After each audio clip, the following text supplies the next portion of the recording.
Hello and welcome to the channel. I wanted to bring you something a little different today. I don't know if you watched my last video or not, but you might have heard me mention about looking for a group ride to ride in that would allow me to ride in around about what I consider a zone 1, zone 2 pace. Normally it's just zone 2 riding. I tend to do a lot of zone 2 riding, especially during triathlon season when I'm training. Those rides are great to allow me to recover from any hard efforts or anything like that that I might have done. And it gives me seat time. And it basically just allows me to release some of the tension and lactic acid and soreness that may have built up in my legs from either hard efforts from training or racing on Zwift or an actual race in real life race that I might have done. So I seek out a lot of zone 2 riding. Normally I will do that with a pace partner. I'll find a pace partner that's right about that right wattage that puts me in zone 1, zone 2. Every now and again, if it's like a hilly course or something like that, I may have to kick in a little bit of zone 3 just to stay with the pace partner on the hill. But for the most part, I'm stuck. I stay in that gray blue zone. A little bit of green, but mostly gray and blue. And one Wednesday, I was looking for a group ride, and this was about a month ago, and I found this group ride. And it was the perfect pace to put me in that gray-blue zone, so I decided to join it. This is the America's AHDR PB Giant group ride.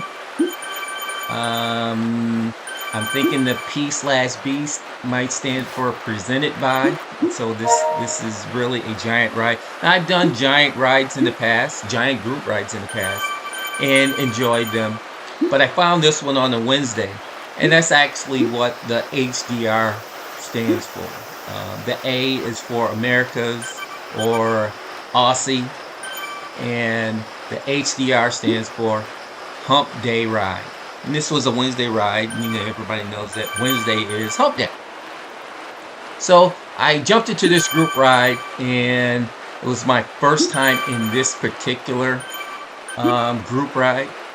And for the most part, actually, they stay on what they say their wattage range is going to be. And I was glad for that. You know, I didn't feel like I needed to push at any time that the group might have splintered or anything. This group stayed together. I know it says right now that there's about 119 people in this group ride, but some people might have jumped out or something like that. But there was really at one point about 107 people in this group ride, and they stayed in that blob. That blob never stretched out. There were no flyers. They do have an active fence on it, so if you fly past the fence, you got a minute to get back to the group, or you'll get zapped out of the group ride. It has that 30-minute rejoin where you can rejoin the group if you fall off the pace and you want to get back in with the group. You can jump out and then do a rejoin, and then that'll put you back in the group. But for the most part, they all stayed together. There was a period in this group ride where I just sat off the back of the group. I was on the back of the group and just pedaled along, and the draft from the group just kept me with the group. And I was really not putting forth much effort at all. I was able to remain in the zone that I wanted to be in. But it's a really solid group. I would suggest anybody who wants to do a group ride on a Wednesday. I'm sure they do other group rides or things like that. But I would suggest that you try this out. This was, I think, around 7 p.m. or 8 p.m. on a Wednesday night, Eastern time. in the US. Wednesdays is normally when I do my training for workouts. I do my Zwift workouts on Wednesdays. I normally do those early at around 5, 6 o'clock in the evening. So at around about 7, 8 o'clock on a Wednesday night, I'm looking for a recovery ride. And this looks like normally I would jump into a pace partner ride, but this looks like a good group for me to jump into when I get back to training for triathlon season. Now, I'm not going to show you all of me cruising around here in this group ride at Zone 1, Zone 2. That probably could get kind of boring just to sit and watch that. But what the real reason was I wanted to show you this particular group ride is that they do something a little bit different. There are group rides that I ride in that will let riders go off the front and do a sprint in sprint sections, and then everybody regroups and then we ride together. And those group rides are nice. They tend to get splintered a little bit as they may not have a fence on it, or the fence isn't active to the point where it zaps people out of the game or out of the ride. In those cases, they're just trying to encourage people to stay together with the fence, stay behind the fence, or stay with the yellow, and try and keep up with the group. If you're falling off the group, they may have a sweeper in the back that will help bridge you back up to the group. I've done those rides. I've done some sweeping in groups where I will drop back and pick somebody up and help, draft them back up to the group. But in this particular one, there was nobody falling off the back, and they did something a little different where at a certain point in the ride, they would have a race, and they call it an AP, which stands for afterparty. I didn't even know that at the time. I was like, what's an AP? What's an AP? I should have asked. But at that point, the pace had kind of picked up, and I was just trying to pay attention more so to where the race start was going to be. And on this one, the race start was going to be on the last lap. So I'm going to skip this video forward up to where that kind of action got ready to start. Okay, here we are about halfway through the second lap, getting ready to do the after party or the race on the start of the third lap or the final lap. And I have to admit, I was a little nervous because I was not expecting this. This was just going to be a Zone 2 ride for me. I hadn't planned on doing any racing or anything like that. My legs were still sore from a 14K race that I did that was very hilly, that I had done the Sunday before this Wednesday here. So I was still sore from that. My quads were still sore, my hamstrings were sore, and my calves were still sore.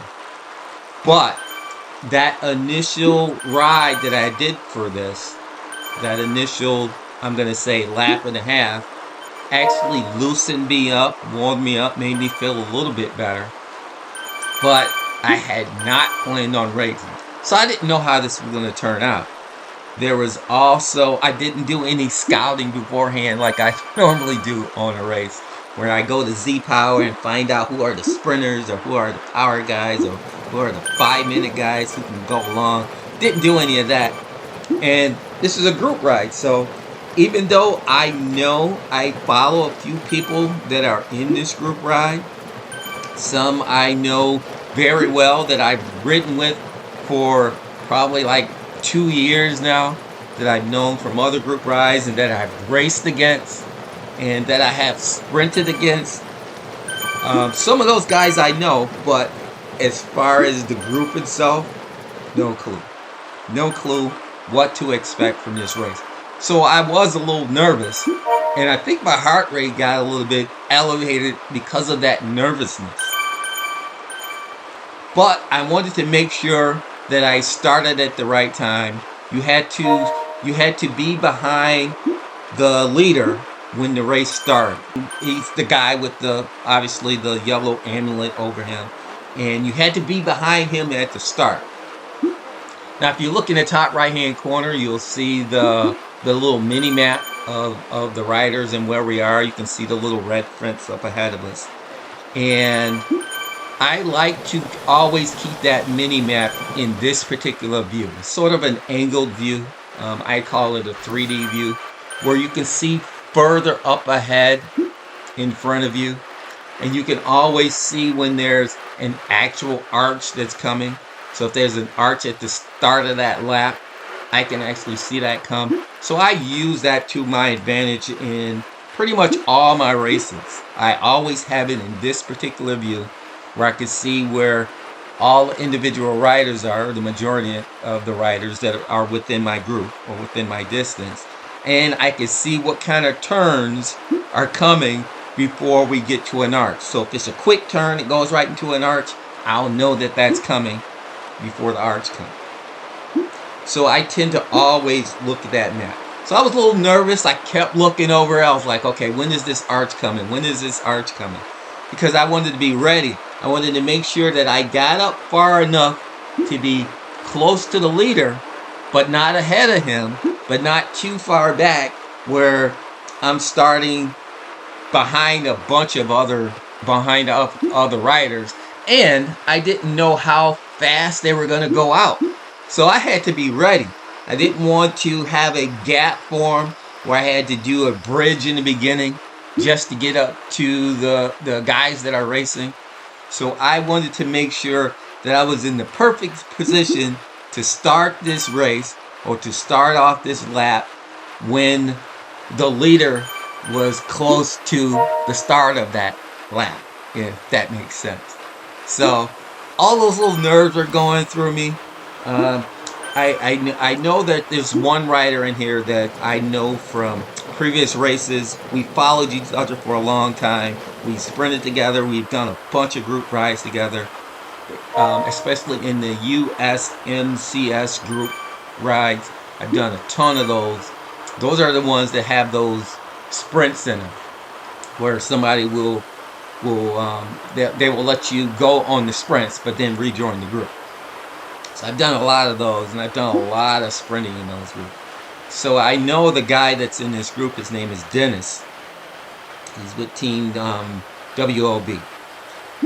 I call him Square D because he has two brackets around his name, around the D in his name. So in my head, I'm always thinking, where's Square D? A little jokey that I just have in my head. I've never actually called him that in any of the group rides, but I don't think he's a square. It's just, okay, you get it. No point in asking that out. But we were getting closer and closer to the start of this AP that they kept calling it. I was still confused about it and lost about it. And was like, what the heck is an AP? I was trying to figure that out for this whole time period as to what an AP is. And we got to that sprint arch there, and I know I wanted to use that feather to see if I can get an arrow. And how lucky was I? I actually got an arrow. So I was like, all right, I'm good. I'm ready for this. I'm ready for this race. I'm ready for the sprint finish. Now, my hamstrings were still a little sore. I can actually feel my hamstring. I can feel the soreness in my hamstring. My quads, believe it or not, felt okay. They didn't feel bad at all. They didn't feel like I had just, ran a 14K a couple of days ago. Even though they really got beat up in that race. But it was my hamstrings that I was feeling. So I was still a little worried about this sprint. But I felt, okay, I should be good. So at this point, I had fallen back a little bit. So I'm putting on a little bit of power. I'm like, okay, you got to move yourself up. Move yourself up. Get on the yellow. Get on the yellow. That's what I call a leader with the amulet. I call him the yellow. Get on yellow so that you can be ready. And I'm looking over in the top right-hand corner.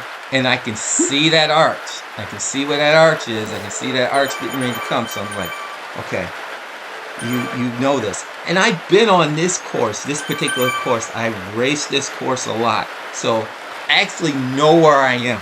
I know where I am. I know what the elevation changes are going to be going through here. And I'm like, okay, I got this. I got this. We'll see how this race turns out. But at this point, I'm confident that I'll be ready for a sprint as long as I don't get dropped. I don't know how my legs are going to behave. I don't know if there's any A+ category riders in this. I don't know if there's any Elite A category riders in this. I was like, just be ready. Just be ready. So as we got closer, I know once we come through this section, that arch is right there. You can see the arch. So I'm trying to move up, but I'm not trying to move up too much. And I played it perfectly. He said go, and I went. And I got on the gas for the start of this. I was a little psyched up because I didn't know what was going to happen. And I got on the gas a little more than I would normally do at the start of a race. And I blew past everybody, including the fence. We all blew by the fence. And I kind of freaked out. I'm like, okay, the fence is on. The fence is on. You got to turn that thing off. We're all going to get zapped out of the race. You can see it popping up in the comments. Fence, fence, fence. And the counter's counting down. I'm starting to slow down now because I didn't want to be out front. And boom, the timer went away. That means he dropped the fence and we were good to go. So at this point, all I want to do is just ride with who's ever up front. Don't let anybody get away. No brakes, nothing like that. Just stay on everybody and ride with the group. There's no point in me getting out front and pushing this too hard. I just want to be with the group as we do this little mini race. I had quickly looked up at the top and saw that it was going to be roughly 13K. 13K is a relatively short race, so it's not going to take that long. I'm not going to have to be on effort for very long. My heart rate's going up. I'm at 174. I'm comfortable at 174. I'm breathing a little hard, harder than I was expecting to be breathing, but I still felt in my zone. I was in my element, and at this point, I thought I had things covered. Now, at this point, I did notice that there was a guy making a breakaway. And I know this guy. That's Fatu. Fatu and I did a group ride where they also had a little mini race in it where we had to do a hill climb. And him and I battled it out, and I ended up taking that over him. So I know he's a good climber, so I know I don't want him to get away. But it looks like the group's going to bring him back, so I just settled back, let the group get ahead, trying to bring my pace down, trying to bring my heart rate down. I noticed that it was inching up towards 180 beats, and I didn't want to be that high, so I'm trying to rein myself in while at the same time making sure that there's nobody really getting away in this group. Now, not a lot happens at this point. We just get a lot of back and forth, back and forth, back and forth. So I'm just going to speed this up until we get about 1.5K to go, and then we'll watch it from there.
Okay, back to normal speed and action. At this point, my heart rate's in the 180s and I'm breathing really hard. And then all of a sudden, I get this message. I get this pop-up. It's from Dennis. He's saying he's going to be working for me. So I'm assuming he's going to leave me out. But I was breathing so hard, all I could get out tight was a K. I couldn't even get the OK. All I could do was just K. Because I was breathing hard. I was trying to watch for him. I was trying to spot him out. And then I see his name pop up and I say, okay, he's right up front. He's right up front. Just stay on this wheel. Stay on this wheel. He's going to lead me out. And then this guy makes a break. But I'm still trying to stay on Dennis's wheel. But I've lost him. I have no clue where he's at. I don't know if I passed him or not. But I see this guy getting further and further out. I'm like, but he went kind of long. I don't know if he's going to be able to make it. He went kind of long. So I bring up my power. And it makes it look like I started my sprint. But I had to really start my sprint. After that arrow boost went, that's when I started my sprint. And again, this guy went right around me. But I stayed on it. I stayed on it. I stayed on the power. And right in the end, I get him.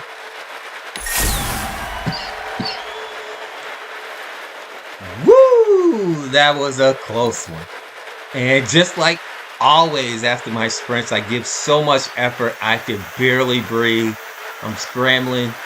I'm just choking. I'm reaching for the water bottle, trying to get water to keep myself from gagging. And I finally get it. In hindsight, I probably should have just chilled. Probably just should have just stayed back with the rest of the group that was riding at the zone 2 pace and just let my legs continue to recover. But there's times when I can't resist the challenge. And most races are nothing but that. They are challenges, and I enjoy doing them. My legs were spent after this. They were cooked. They were cooked. My hamstrings felt like they just tightened right up as soon as I got done. So it was all about the spinning. Just to get those legs to recover, I really needed to do some spinning. And after this race, I went and I put my recovery boots on and just laid in the bed and chilled for the rest of the night. But I wanted to share this with you guys. It's always worth it to do those recovery rides, those zone 2 rides. When you don't feel like slogging it out, they are very beneficial. I've done a little bit of research on those and saw the benefits of doing those zone 2 rides. So I've always included those in my training plans, or just even when I'm not in training mode and just riding.